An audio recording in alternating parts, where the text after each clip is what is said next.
Kimberley Kelly is a Texas-born, Nashville-based country artist whose label debut, I'll Tell You What's Gonna Happen, was praised for its honesty and traditional sound. With an Opry debut, a spot as one of CMT's next Women of Country, she is one to watch. We can't wait to talk about her new single, Modern Day Woman. Welcome to Ladies of Country. Thanks for having me. Yeah, we're so excited to chat with you. Firstly, love the boots. Thank you. Very cool. I got them from a boutique. Oh, I was Just Dreams Boutique in Lebanon, Tennessee. Is that close to Nashville? It is about 30 minutes outside of Nashville. Okay. Never eats hockey. East. I always have to do that. Do you know, so we have a thing in Australia called Wheat Bix, and so it's like... It's a cereal. It's a cereal, basically. So Okay. in Australia, we say never eat soggy Wheat Bix. Because what do you say? Never eat soggy waffles. So funny! That's so good. Yeah, I feel like you never outgrow that. You really never do. I heard it on, and I was like, wait, what do they say for W? Because it's not Wheat Never eat Bix. soggy waffles. I like that better. Never I'm eat going to soggy use Wheat Bix. that. So you've got a new single that you just dropped, all about modern day women. Yes. Do you want to tell us a little more about it? Let's see. The song is just about everything that I feel like a lot of us women do. I was about to say as you get older, but that's not true. It's about, for me in particularly, it talks about raising kids and still doing everything. And there are young women who do that. So you don't have to be older. But for me, being in the music business, it just took me a little bit longer. But I was on my way to a write, and I was listening to the radio, and I thought, I still... just at this stage in my life, I'm not necessarily hearing anything that is speaking to me. And so I came up with the On the Way to the Right, I'm a modern day WOMAN. And I got there and we wrote it. I wrote it with my good friend Chancey and a guy named Blue Foley. And it's the title of my album that's coming out. And I hadn't had my daughter yet, but being Chancey is one of my best friends, and she has a little girl, Suede. So I've been there with her while she had been, Suede was probably like 1 or 2 at the time. So, and I have lots of friends who have kids, and knowing that that was hopefully going to be part of my journey, I could just identify with it. But yeah, that's what it's about. It's about just, it's not about, there's a line in it. Got it from my mama, her mama too. Strike a match and say goodbye to the age-old roles because I don't have time.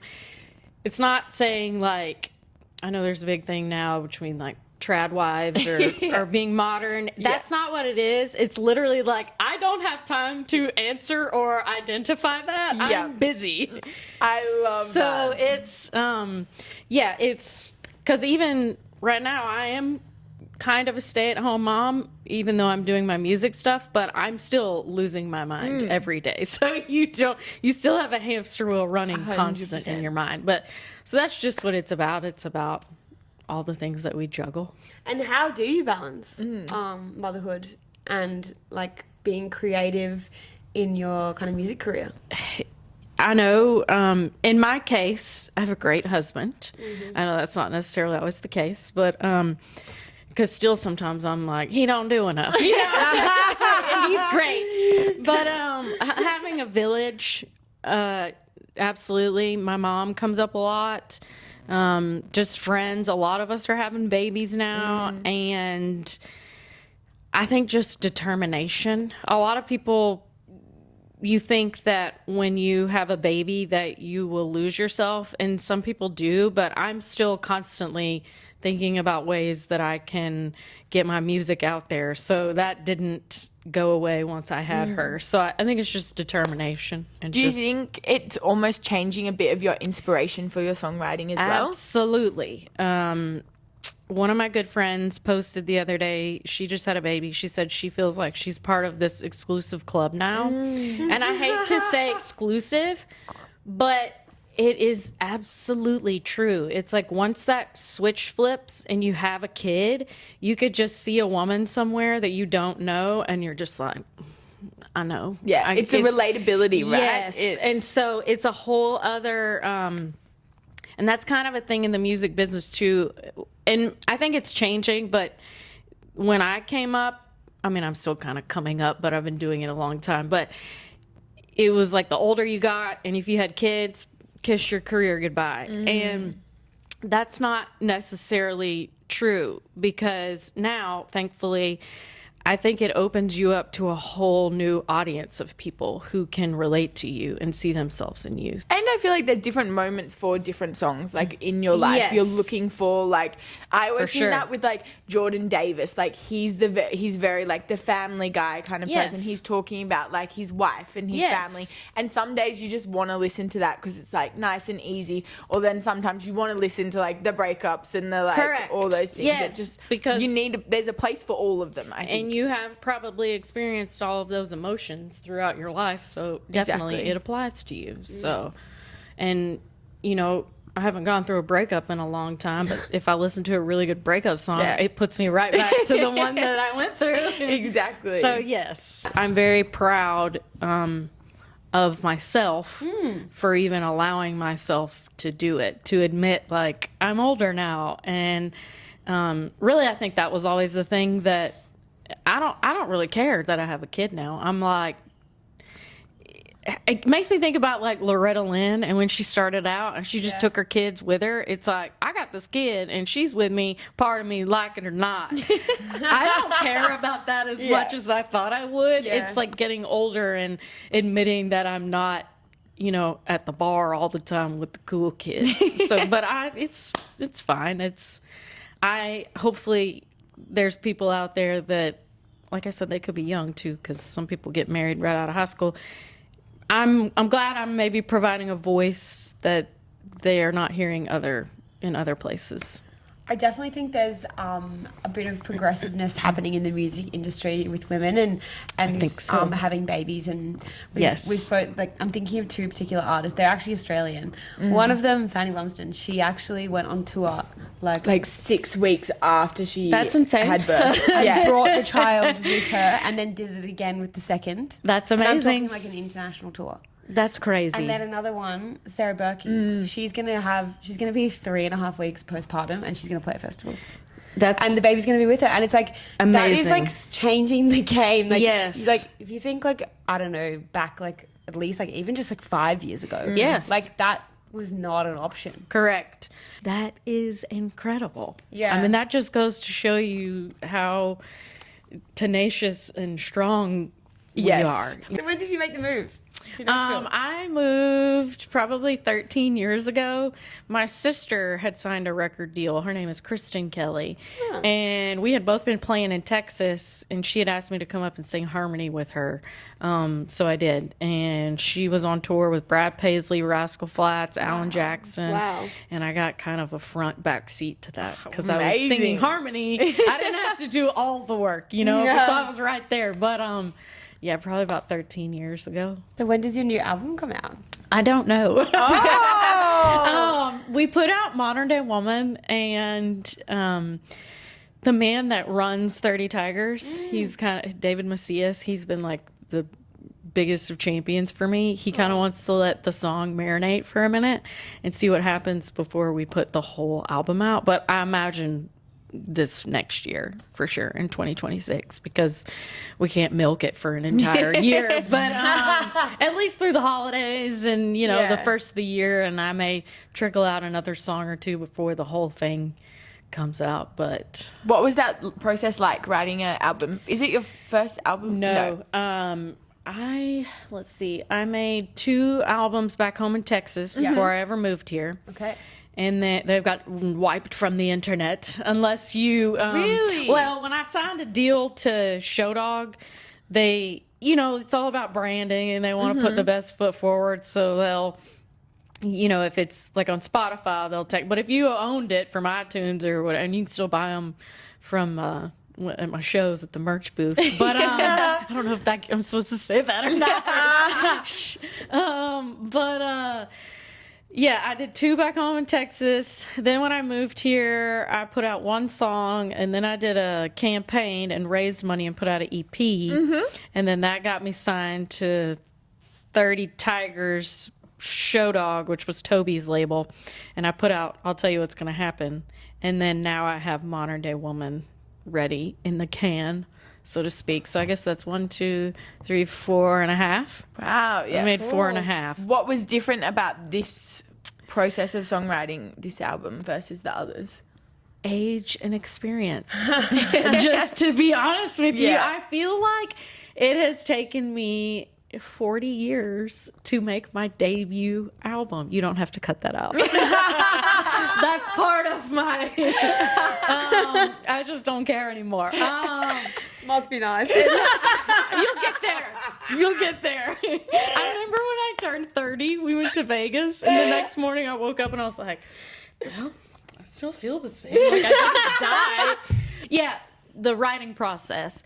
Just really being honest with myself and writing about feelings that I was, I don't know if this is a word, unashamedly,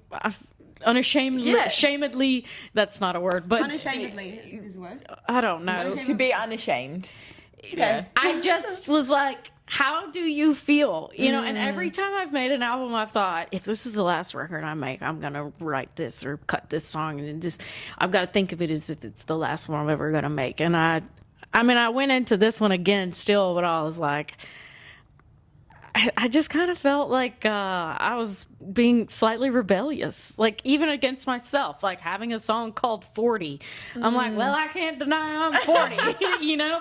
And I remember walking up to David Macias, A, saying, hey, I'm pregnant, and B, I'm also 40. Like, are you sure you want to make another record with me? And he was, this might make me cry, but it won't. But he was like, Kimberly, he was like, never once have I thought, I wonder how old she is. Like, I mean, maybe he had, but like he hadn't thought about it in a sense of like whether he was going to decide to make another record with me or not, you know? And I was like, God, you're right. Like, why did I think that I mean, some people do, but he didn't care. Yeah. That's the privilege of being at 30 Tigers. The right people don't care. Yeah, you know, and I don't care that Stephen Wilson Jr. is 46, and he was just Really? 46? Yes, Google it, Wow. Wikipedia that. So There's- if anybody comes at me and says you're 40, I'm gonna be like, Stephen Wilson Jr. is.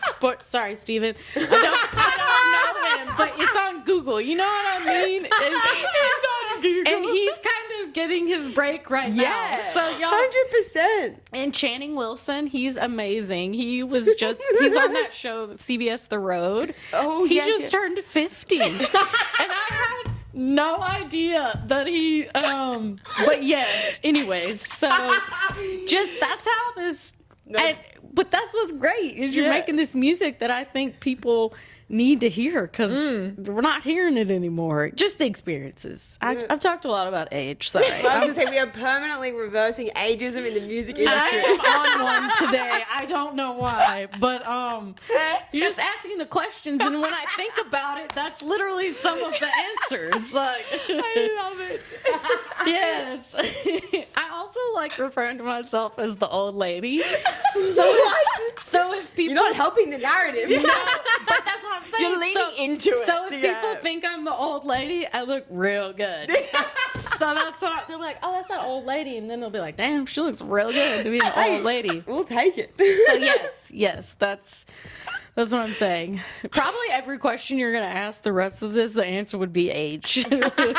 With age. I was going to ask, how was your opera debut? Amazing.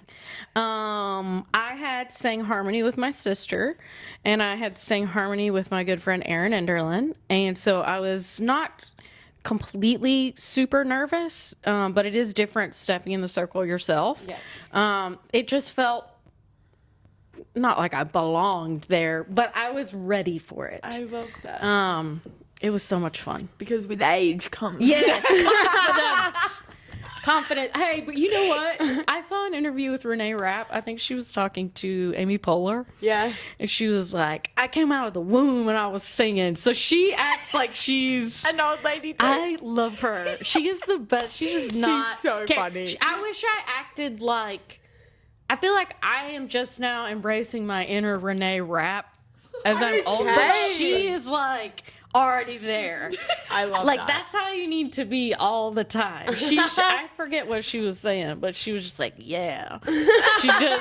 She just knows, you know, that's how you knows just, what's up. it's so good. Yeah. I sang a song, Summers Like That, which was on, I'll Tell You What's Gonna Happen album, and a song that my husband and I wrote with Steve Warner called Blue Jean Country Queen.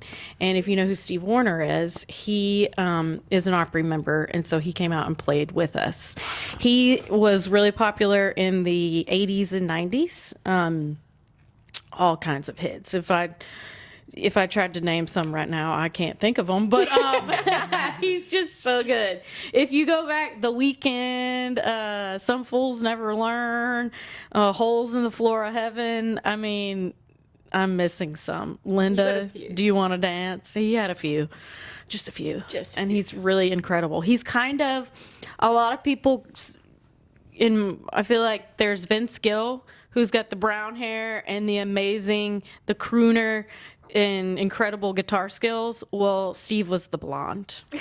Okay. It was like Megan Maroney and Ella Langley, or Faith Hill and Shania Twain. You got Steve Warner and Vince Gill. Okay. I love that. There's got to be one on the other. What's it like riding with your husband? It's fine. I mean, it is. It's, you know, the first few times I did it, it was kind of scary because he is a songwriter. That is what he does.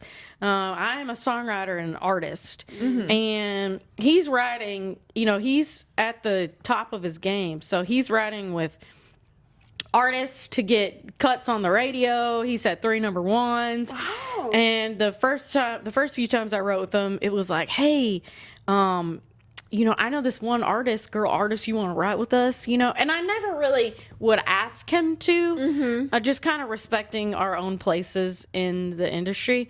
But it was fun because the first few times, you know, we would all get together and write for the other female artists in the room that maybe he didn't have a connection with, but that I did. So it was kind of like helping him out because he's got to be, you know, strategic about how he spends his days.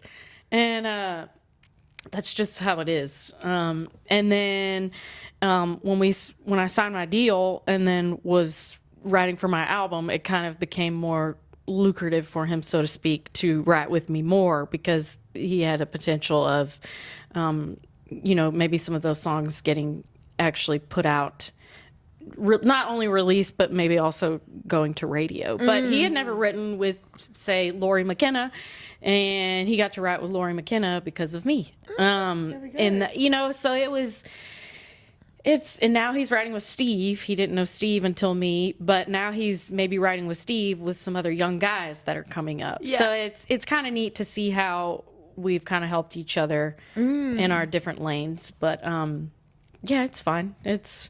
He produces my projects, which I've always joked can either be it's still the most expensive because I'm either losing my mind, my sanity, or you lose a lot of money paying someone. So sometimes it's only stressful when we're recording vocals because he just knows me so well. Sometimes he'll be like, sing it like this. Or put a little bit more of this into it. And then finally, after 3 or 4 takes, I'm like, will you just sing it the way that you want me to sing it? Because I'm not understanding your other example. And then usually the engineer, whoever else is in there, will say something that I understand. And so those are the times when I'm like, I hate him. But then he gets really good takes. Well, there we go. Well, as long as we get the end product, right? Yes, exactly. Yes, it's amazing. So speaking of cowboys, we do a segment on our show called Cowboy Crush of the Week. Cowboy Crush of the Week. My cowboy crush. Yeah, I will say, I actually know a lot about barrel racing.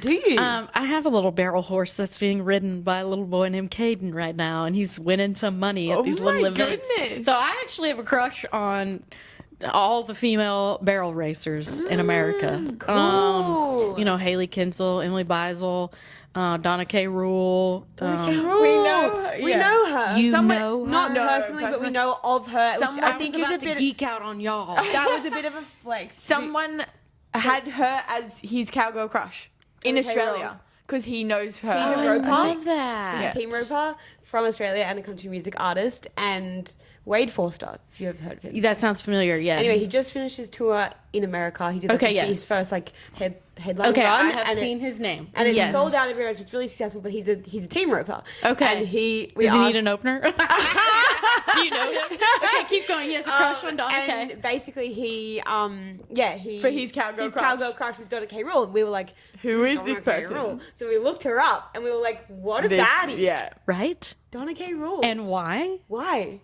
Because she is in her 60s and she is still barrel racing, Baddie. making it to the NFR.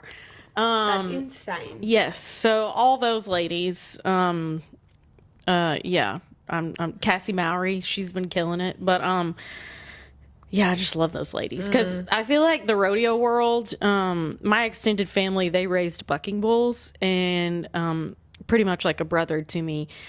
We were the same age, and he was kind of coming up in the rodeo world while I was playing music, and it's so similar because you're on the road all the time. Next city you go, and women, the barrel racers are only on a horse for 14 to 16 seconds, so they don't even get 3 minutes, but like, and same thing with a bull rider, it's seconds, but you prepare all this time for something we have a 3-minute song, but it's just so much passion, and you can just do it forever if you want to. And luckily you can make a living out of it. But yes, I love all those women. Those are probably my cowgirl crushes. I love Wow, that. that's actually, I love those cowgirl crushes. Yes. Who's yours, Holt? Mine is actually, I said it for Song of the Week the other day, but I'm going to use him as my cowboy crush today, is Solon Holt. Okay. We saw him play last Monday. I'm just like obsessed with his music at the moment. Describe it. I think it gives like John Mayer. No. You used a different word last time. What did I use? Groovy. Groovy. Yeah, I think it's groovy. Ori, how old are you? I'm younger than you are. Depends what age we're giving them, people. We're not ageist here. No, we're not. No, I've said my age publicly because I'm Not ashamed. Have you heard of D. White? no. Okay. D. White. If I had to have a cowboy crush, probably check out D. White. Okay, He was wait, signed to look at that. Warner. I don't think he is anymore, but he didn't even have, when he was signed to Warner, I think like his great, exposure or Yeah. whatever. He didn't like break through. Yeah. He's good. He's got this song called Wagon Girl, but he's such a good writer and player, and he's got that old sounding voice. Jake Worthington, he's amazing. We love He's him. a buddy of ours. He was calling me at like 3 a.m. while I was pregnant. Him and his wife were up with their baby, and he called me and he's like, "Tell me Billy Joe Shaver stories." And I was like, "Jake, I'm actually awake because I couldn't sleep because I was pregnant." He was like, "Well, you're not gonna get any more sleep once you have that baby either." So I love Jake. He's so funny. Jake Worthington. Yeah. Zach Top's good. But I really love Jake and D. White. Okay. I'll definitely listen to Yeah, him. keen to check out D. White. D. White. Yes. Yeah, I've White. screenshotted D. it on my. Yes. Mine, I'm going to go with the similar theme of yours, and it's going to be Yes. Randall King. Okay, yes. He's Great. a Texan. Yes, he is. He's a Texan. He's as well. amazing. We love Randall King. He has a very similar like honky tonk sound. I Yes. love that like old school kind of like You like them dance halls. Yeah. give me a Yes. dance hall any day. Yes. Like literally Do some two-stepping. because in Australia that sound doesn't really exist. It's definitely got Really? more like would you say? Yeah. It's definitely like that old kind of like honky tonk style. Yes. It's definitely more like what's it called? Natural to To Texas, yeah. yeah, And America. Yeah. And I love that style, so that's definitely Now, do you feel like with some of these new neo-traditionalists that are coming that some of that is going to reach Australia? With like the Zach Tops and the... people in Australia Would love Yeah. Zach Top. Okay. Yeah. Like, So... like boys, sorry, I should say men and women. Yes. Love Zach Top equally. Yes. Like the boys would like if we asked people like if they would marry Zach Top, they would say yes. Yeah. Like the men. You like Cody Johnson? Yeah. Have you gone back and listened to things like Dance Her Home or Me By and My Cody Johnson. Kind? Oh my Yeah, God. yeah, They're yeah. our favorite songs. Yes, They actually yes. are. We That love kind of those ones. stuff is, very natural coming out of Texas. And I feel like it's the stuff cool. that does the best in Australia. Yet all the artists, I feel like there's the two roots of like the more like pop country. Yes. The more, maybe three roots, like the more rocky country, and then the more like singer-songwriter Yes. route. There's not really the Zach Top, what did you call it? neo-traditional. I like that. And honestly, it's kind of music that you can dance to. It's that you can honky tonk to. It is Yes. kind of, but it's traditional. It's got the fiddle and the steel That's and our favorite instrument. Yeah. yes, Bit of harmonica. Oh, yes, love it. Yes. They also Merle Haggard used to throw some sax in the saxophone, That's I love groovy. that. Yeah. Yes, it is. I can imagine a saxophone in Solon Holt songs. That's that's the vibe he's giving. 100%. Yes, Yeah. that's dance hall, Yeah. honky tonk country. We love it. Yes, good. I like y'all. We like y'all too. We're working on our y'all. You got it down. Y'all. That's don't coming from a Texan. Don't encourage me, please. So you're good. Hey, my mama's got an Airbnb in Waco, Texas, if you ever want No to way, stay. I've gone surfing in Waco, Texas before. At that. I At have the not done that. Yeah. I would be of- confused, but I know that there is a place. There's a surf park. You sent me a photo of that actually. Yeah. Oh, That's so random. Yeah, I was very with my brother and my random. dad, and we're like, "Oh, we've got to go surfing in Texas." Like, why not? That's so funny. so That is so niche. Yes, but that's where I'm from. So if you ever want to, I think I know a lady we can hook you up because you're right in the middle of Austin, It is a Houston, good Dallas, Fort Worth. location. Austin Rodeo is on now high on our bucket list. And as well. Houston. Houston. Yes. Rodeo. Houston Yeah. Rodeo, sorry, Yes. Houston Rodeo. as And we well. want to go to Austin as well. Yeah. Again. Well, We'll Kimberley, be back. thank you so much Yes. for coming on Ladies of Country. It was so great chatting to you. Thanks for having me. Yeah, We loved the girl chat. Yeah. Good. And We hope that we're permanently reversing ageism. Yeah, exactly. I Ageism. talked so much about it, and I feel like as soon as I leave, I'm gonna regret all of it. No, it's so good. Just Inspirational for Grace. yeah. I think I just broke up y'all's relationship. She needs to learn a thing or two.